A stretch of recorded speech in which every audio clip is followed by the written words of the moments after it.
Today we're going to be showing you how to properly measure a fridge just to ensure that if you are replacing your current one, the one you buy from us will fit. So a lot of people will come in their trailer and they'll measure it just off the front. They'll take the front measurements and go, oh yeah, that's going to be fine. We don't measure them like that. The best way to measure them is, even if you have to take the fridge out a little bit, the best way to do it, we'll go from here. So bottom to top, 52 3/4 inches. 23 inches wide.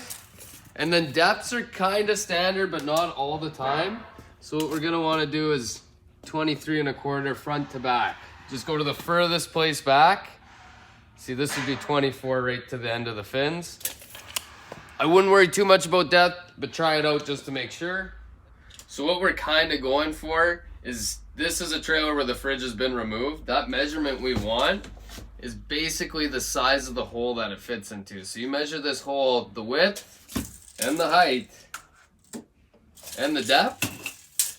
For your hole size, you're guaranteed to work as long as those match up with the dimensions of our fridge on how we measured in this video. Give it. So sometimes with swapping out your fridge with a different fridge, especially if you're switching brands, where your old propane line comes in, it might not be in that spot. It might be over here or over here. So what you can do is just get an adapter line to fit it to the new one.